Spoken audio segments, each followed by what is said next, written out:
Saya pernah ketemu dengan bule, kebetulan satu jemputan, saya ceramah, dia mengisi pelatihan. Saya tanya, where are you come from? Switzerland. Are you have children? No child. Why? No time for child. Tak ada waktu untuk anak, kata dia. Makanya mereka sukanya kumpul kerbau, kumpul kambing, kumpul sapi. Tak punya anak. Yang lebih parahnya lagi, istrimu pulang dan berkata, Mas, dokter kandungan iku loro, Mas. Terus, dua-duanya laki-laki, Mas. Terus, nggak boleh aku menunjukkan aurat mughallazah kepada laki-laki. Pilihannya cuma dua, mati atau dokter laki-laki. Aku pilih kau mati. Jangan lupa subscribe, like, and share. Ustadz Abdul Somad, ya, apa hukumnya menyerahkan istri kepada dokter laki-laki? Kau laki-laki? Iya, istrimu perempuan. Mau kau serahkan ke dokter laki-laki? Itu aurat mughallazah. Cari dulu dokter perempuan. Kalau sudah tidak ada satupun dokter perempuan, pilihannya cuma dua, antara mati atau dokter laki-laki. Pilih mana? Loh, kok mati? Istrimu pulang dan berkata, Mas, dokter kandungan iku loro, Mas. Terus, dua-duanya laki-laki, Mas. Terus, nggak boleh aku menunjukkan aurat mughallazah kepada laki-laki. Pilihannya cuma dua, mati atau dokter laki-laki. Aku pilih kau mati. Nggak boleh. Oleh sebab itu maka jangan cuman dokter laki-laki. Kupesankan kepada anak-anakku, adik-adikku semua, adalah hendaknya di antara kalian alumni As-Salam menjadi SPOG, spesialis obgyn, spesialis kandungan, insyaallah. Amin. Mantap. Amin yang paling panjang itu yang jadi nanti. Ketika kalian periksa ibu hamil, disitulah masuk pesan dakwahnya. Ibu hamil, alhamdulillah. Ibu ini hamil nih, ini anak ibu di dalam ini gelisah, Bu. Ini coba kita lihat USG-nya ya. Lihat, itu anak ibu sedang disko di dalam. Aduh, jadi gimana biar supaya dia tenang? Tentu pasiennya bertanya, gimana supaya anak saya ini tenang di dalam, Dok? Anak ibu bisa tenang kalau ibu banyak solawat. Ini ada tasbih, Bu. Saya baru pulang umroh dari Makkah. Ini tasbih. Nanti ibu pulang ke rumah bawa tasbih ya, solawat ya. Sallallahu ala Muhammad. Anaknya tenang di dalam. Kenapa? Karena dokter spesialis obgyn kandungannya alumni As-Salam. Penting apa tidak penting? Penting. Masuk nanti di rumah sakit, ada spesialis kandungan, ada spesialis ortopedi SPOT, ada spesialis tulang, ada spesialis jantung. Sudah banyak pasien-pasien yang mau sakit jantung. Itu sakit jantung. Begitu melihat dokternya, langsung mati. Dokternya seram.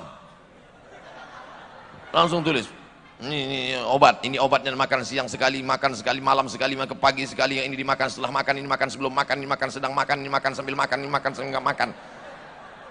Membaca resepnya aja udah stres dia. Tapi begitu datang dokter spesialis jantung alumni As-Salam, dia baca, tidak ada yang menenangkan jantung kecuali zikir. Ala bidzikrillahi tatmainnul qulub. Banyak-banyak berzikir maka hati akan tenang. Afdalul zikri fa'lam annahu la ilaha illallah. Man shalla alayya salatan, siapa yang berselawat kepadaku satu kali, sallallahu alaihi wa asyara, Allah akan turunkan 10 kebaikan. Wa hutat anhu asyara sayyi'at, Allah tutupi 10 kesalahan. Wa rufi'an lahu asyara darajat, Allah akan naikkan 10 tingkatan kemuliaan. Belum dikasih obat, jamaahnya bilang, hatiku udah tenang, nggak jadi berobat, pulang. Oleh sebab itu maka insya Allah adik-adikku sekalian, jangan memperjuangkan Islam dari satu arah, satu sisi, satu pintu saja. Tolong Islam melalui diplomat, tolong Islam melalui pintu polisi, tolong Islam melalui pintu tentara, tolong Islam melalui pintu politik, tolong Islam melalui pintu doktor, tolong Islam melalui berbagai aspek. Udkhulu min abwabin mutafarriqah. Tidak bisa masuk dari pintu kanan, dari pintu kiri, tidak bisa dari kiri, dari belakang, tidak bisa dari belakang, dari atas, dari atap. Dari atap jadi apa? Pilot. Dua kemungkinan, jadi pilot atau tukang pasang genteng. Habis 15 menit. 15 menit anak assalam hebat berbahasa asing. 15 menit kedua anak assalam tidak hanya jadi ustadz, tapi semua aspek lini kehidupan mereka adalah ahli-ahlinya. Amin. Bapak ibu yang punya anak juga begitu. Lihat bakat anaknya dari kecil gimana. Ini anak saya Pak Ustadz kemana-mana bawa martil jadi hakim konstitusi. Kalau nggak lulus S3 hukum jadi tukang. Anak saya kemana-mana bawa jarum suntik Pak Ustadz, dokter spesialis. Kalau nggak selesai pecandu narkoba. Nauzubillah. Anak saya suka main di empang, suka main di kolam angkatan laut, suka nyembror semprit jadi polisi, jadi dewan juri, jadi dewan wasit sepak bola. Anakmu sekarang jadi apa? Jadi wasit sepak bola. Aduh, alumni assalam kok jadi dia wasit sepak bola. Dia memang wasit sepak bola, tapi antara Manchester United dengan Liverpool dan Barcelona. Bangga apa nggak bangga? Bangga. Liga Itali sekarang nggak ada karena virus corona. Liga Itali akan mempertandingkan seluruh kesebelasan dunia. Salah satu dewan jurinya adalah dari Indonesia, alumni assalam. Sebelum bermain bola maka didamaikannya dulu semua. Mari kita berdoa kepada Allah Subhanahu wa taala. Kenapa? Karena dia menebarkan kedamaian, keselamatan. Bangga apa tak bangga? Bangga. Hari ini kalian tertawa, tapi 20 tahun akan datang ketika kalian melihat kenyataan terwujud di TV nasional, internasional, barulah kalian berkata, betul kata almarhum Abdul Somad dulu. Ketika saya sebut almarhum, mestinya kalian menangis, guys. Malah ketawa. Dulu kami ketika di Mesir baca kitab judulnya Daurus Syabab fi Muwajahatit Tahaddiyat. Daurus Syabab fi Muwajahatit Tahaddiyat. Peranan pemuda dalam menghadapi tantangan masa depan. Penulisnya Syekh Abdullah Nasih Ulwan. Ketika buku itu dibaca, apa kata alumni assalam? Buku ini nggak perlu dibaca bersama-sama karena buku ini pakai bahasa Arab. Yang perlu kita baca bersama adalah buku Clash Civilization yang ditulis oleh Samuel Huntington. Dulu saya berpikir, apa ini? Kenapa anak assalam ini tidak mau baca buku Arab? Kenapa yang mau dia baca adalah buku Inggris? Sekarang baru saya paham. Poin yang ketiga, kita mesti memakai senjata lawan untuk mengerti cara berpikir lawan. Dulu 20 tahun yang lalu anak assalam sudah menawarkan jangan lagi baca yang Arab, bisa baca sendiri. Kenapa? Karena di assalam dari kelas 1, kelas 2, kelas 3, kelas 4, kelas 5, kelas 6 dia baca Arab. Tapi ketika ingin membaca Inggris yang ditulis oleh orang Inggris tentang bagaimana Islam akan menjadi tantangan global, mereka mengatakan akan ada dua benturan besar. Yang pertama peradaban barat, yang kedua peradaban timur. Yang mereka maksud timur adalah Islam. Itulah yang disebut dengan clash civilization. Clash benturan, civilization peradaban. Orang barat itu bawaannya kalau hidup ketakutan, takut. Tontonlah film Eropa, film Amerika, film Inggris, bawaan mereka takut. Mereka kalau nongkrong di tepi laut takut, nanti dari dalam laut naik ke atas makhluk namanya Godzilla. Mereka kalau sedang nongkrong tengah malam di taman atau di depan rumah memandang ke langit, mereka takut nanti akan ada makhluk dari atas langit turun ngences namanya alien. Mereka kalau ngelihat mobil sedang parkir takut karena menurut mereka mobil ini akan hidup tegak berdiri namanya transformer. Tapi di antara ketakutan itu semua ada satu yang paling mereka takutkan adalah kekuatan Islam. Maka mereka membuat yang namanya Islamophobia. Fobia, takut terhadap Islam. Orang kalau sudah tertakut, orang kalau sudah terlalu takut, orang kalau sudah terlalu takut di tengah malam mati lampu melihat pucuk pisang seperti pocong. Kenapa? Ketakutan. Santri kelas 1 kalau terlalu ketakutan ngelihat mudabbir seperti hantu. Loh, Ustadz ngejek ya? Pengalaman saya dulu. Saya dulu kalau jumpa sama udah menggeletar. Ketakutan.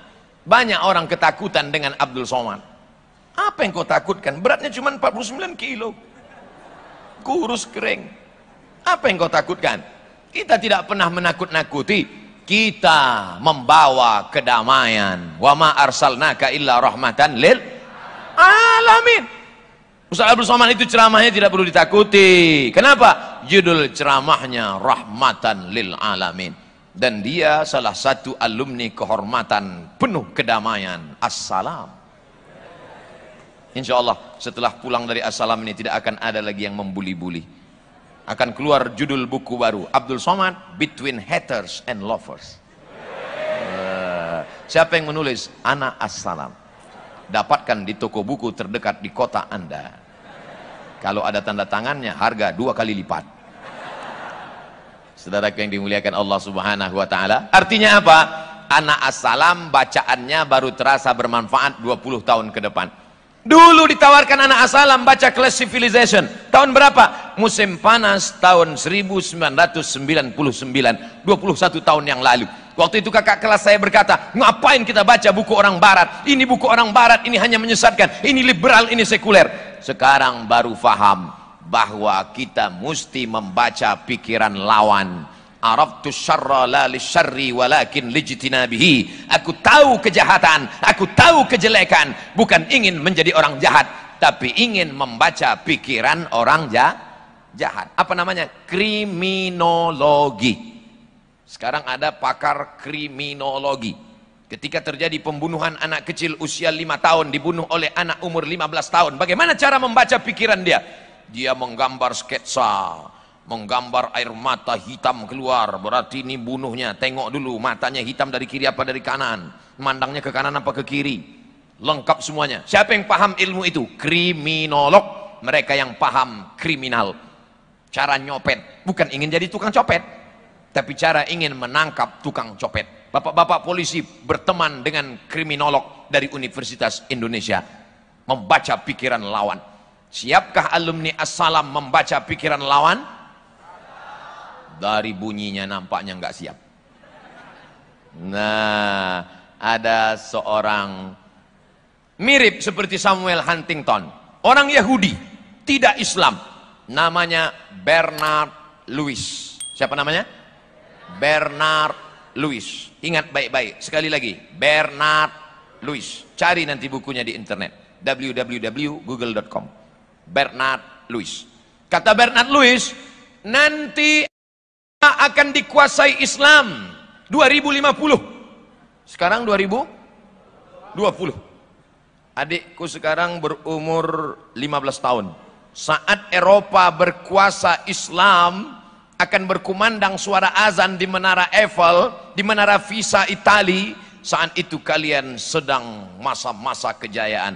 2050 umur kalian 45 tahun. Masya Allah. Abdul Somad sudah dimakan cacing tanah. Tapi saya tetap bangga. Kenapa? Karena kalian menjadi dosen di Harvard University. Kalian menjadi dosen di McGill, Kanada. Kalian menjadi dosen di Cambridge, London. Kalian akan menjadi dosen di Sorbonne, Paris, Prancis. Saat itu Islam berkumandang. Bukan kata Abdul Somad, tapi kata Bernard Lewis. Omong kosong. Bagaimana mungkin Islam bisa berkuasa di Eropa? Islam akan berkuasa di Eropa bukan dengan pedang, bukan dengan pistol, bukan dengan meledakkan kedutaan Amerika, bukan dengan membunuh wisatawan, tapi dengan ilmu pengetahuan. Berapa banyak mereka yang dapat hidayah? Pulang dia, masuk ke dalam rumah, dia tadi di jalan dapat buku dari temannya, hadiah ulang tahun. Buku itu dia bawa pulang ke rumah. Ketika dia sedang berada di depan TV, dia hidupkan televisi. Yang dia tonton adalah acara NASA, Badan Antariksa Amerika, bercerita tentang ternyata bulan pernah terbelah. Bulan ada satu lembah yang kedalamannya sama. Setelah diteliti oleh NASA, ternyata bulan pernah terbelah. Allah ingin menunjukkan, begitu hadiah buku dari teman dibuka, tepat matanya melihat ayat. Rupanya hadiah yang diberikan adalah The Holy Quran. Dan terjemahan yang dia baca, iqtarabatis sa'atu wan syaqqal qamar. Hari kiamat sudah dekat dan bulan pernah terbelah. Dia lihat acara di NASA mengatakan bulan pernah terbelah. Buku yang dia baca, bulan pernah terbelah. Dari mana Muhammad buta huruf tidak bisa tulis baca bisa tahu? Padahal NASA baru menemukan bulan terbelah abad 20. Bagi kita yang beriman mudah saja. Dari mana Nabi Muhammad tahu? Wa ma yantiqu anil hawa in huwa illa wahyun yuha. Islam akan ditunjukkan di Eropa. Maroko bermigran ke Eropa. Makanya orang Maroko sudah mengisi Portugis, Spanyol, diisi oleh orang-orang Maroko. Aljazair mengisi Prancis, Zainuddin Zaidan. Hebat di Paris, Prancis. Orang Maroko mengisi Spanyol dan Portugis. Orang Aljazair mengisi Paris, Prancis. India, Pakistan, Bangladesh mengisi Inggris. Bahkan wali kota Inggris pun Muslim. Bagaimana dengan Jerman? Jerman diisi oleh Turki. Lebih 3 juta migran Turki sudah mengisi Jerman. Sedangkan mereka akan melihat kekuasaan, hebatnya ilmu pengetahuan. Mereka akan bersyahadat asyhadu an la ilaha illallah wa asyhadu anna muhammadan rasulullah. Tapi kan populasi manusia bertambah terus Pak Ustaz. Orang Islam banyak anak, banyak rezeki. Sedangkan orang bule, orang barat di Jerman tidak mau punya anak. Siapa yang mau punya anak akan dibiayai sampai S1, S2, S3, S-teler, S-cendol. Mereka tidak mau punya anak. Karena bagi mereka punya anak itu hanya mubazir saja. Saya pernah ketemu dengan bule, kebetulan satu jemputan, saya ceramah, dia mengisi pelatihan. Saya tanya, where are you come from? Switzerland. Are you have children? No child. Why? No time for child. Tak ada waktu untuk anak, kata dia. Makanya mereka sukanya kumpul kerbau, kumpul kambing, kumpul sapi. Tak punya anak. Yang lebih parahnya lagi, mereka mengalami kejahatan seksual LGBT. LGBT, LGBT, LGBT, LGBT-nah.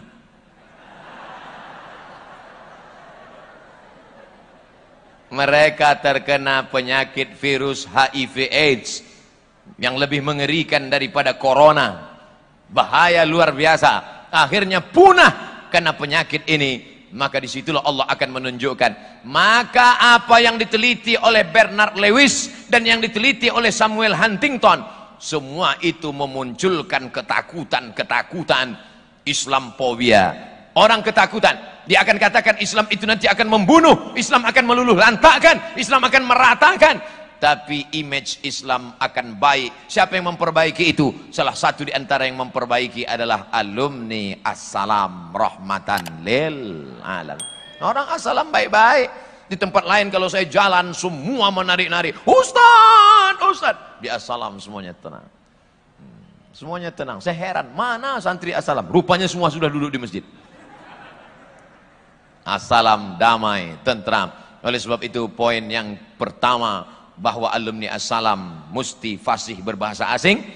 Poin yang kedua, alumni Assalam memperjuangkan Islam tidak dari satu sisi, satu pintu saja. Poin yang ketiga, alumni Assalam membaca pikiran musuh dengan membaca-baca bukumu musuh. Baca Quran biasa. Melihat dari susunan Al-Quran yang amburadul ini menunjukkan Quran sudah sering dibaca. Di beberapa masjid saya lihat Qurannya rapi, nggak pernah dibuka. Tapi di Assalam cobalah Quran. Santri-santri membaca Al-Quran. Bahkan tidak hanya Quran, peci pun ada. Luar biasa. Artinya apa? Dalam kepala mereka ada fisika, ada biologi, ada kimia, ada matematika, ada bahasa Inggris. Tapi dalam kepala mereka juga ada tafsir, ulumul Quran, tajwid, balaghah, mantik, bayan, ma'ani, muhadarah. Banyak pelajaran di pesantren ini. Nahu, sharab, balaghah, mantik, ma'ani, bayan, arud qawafi, sharab, nahu, muhadarah, pramuka. Makanya banyak yang cabut. Dulu saya. Adik-adik kawan-kawan baik-baik semua. Tadi kami sebelum masuk ke kota Solo ada asrama tentara. Tuh kata kawan saya berbisik, di sini dulu kami pernah cabut pulang dari sini gundul. Dulu anak-anak dulu bandel-bandel. Anak-anak sekarang nih baik-baik semua, betul? Baik-baik semua. Kelihatan dari tatapan mata. Tertulis di keningnya, baik.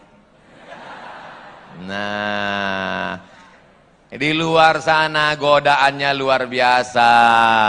Di luar sana kalau nggak punya pacar, kalau nggak bonceng, kalau nggak nonton, kalau nggak weekend, kalau nggak ke mall, kamu nggak punya pacar? Enggak, bencong.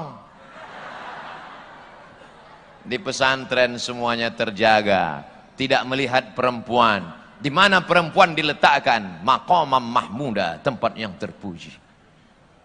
Perempuan di atas. Sehingga yang perempuan pun tidak bisa ngelihat laki-laki. Yang dilihat cuman kepalanya aja, ubun-ubun aja. Tapi assalam masih syukur. Assalam masih syukur ada santri laki-laki, ada santriwan perempuan. Saya cuma mau ngetes, ini jamaah masih sadar atau udah error? Masih syukur di assalam santrinya ada santriwan, ada santriwati. Saya dulu sekolah di pesantren, santrinya 1.800, laki-laki semua. Pandang kanan laki-laki, kiri laki-laki, perempuan. Nggak ada perempuan. Perempuan cuman ada hari Ahad sore, mudif. Nenek-nenek jenguk cucu. Kalian masih lumayan, jauh-jauh masih bisa ngelihat. Yang dari sini masih bisa ngelihat ke atas.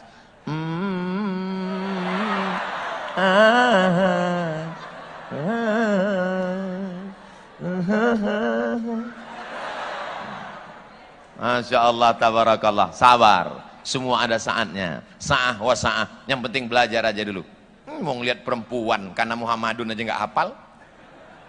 Serius belajar. Kelas 1, kelas 2, kelas 3, habis itu sampai kelas 6, tamat sanawiyah, tamat aliyah, tamat SMK, tamat SMA, habis itu kalian kuliah. Mudah-mudahan ada yang dapat beasiswa dari Cambridge, ada yang dapat beasiswa dari Sorbonne, ada yang dapat beasiswa dari Madinah, ada yang dapat beasiswa dari ANU. Enggak ada yang ngaminkan. ANU, Australia National University. Nah, dapat beasiswa. Setelah itu nanti kalian selesai S1, lanjut S2, habis S2, lanjut S3. Tamat dari assalam umur 18. Lanjut S1 tambah 4 tahun umur 22. Lanjut S2 umur 24. Lanjut S3 2 tahun umur 26. Umur 26 pulang bawa titel PhD, Doctor of Philosophy. Siapa yang nggak mau kupinang kau dengan bismillah, selesai, tamat. Ketika Abdul Somad baca koran berita di internet, ada alumni assalam baru pulang dari Eropa, hebat bahasa Arabnya, mantap ceramahnya, doktor umur 26 tahun. Ada orang nanya ke saya, Ustaz Somad, iya, kenal dengan anak assalam yang doktor umur 26 tahun dari Prancis? Adik kelas saya. Adik kelas saya. Loh, memang Ustaz tamat assalam? Anggota kehormatan. Alumni kok, ini adik kelas saya. 2 hari setelah itu ada koran, ini Pak Ustadz alumni assalam yang ditangkap KPK. Enggak kenal. Enggak kenal. Itu enggak tamat itu, paling cuman kelas 2, ngaku-ngaku assalam aja itu. Jangan lupa subscribe, like, and share.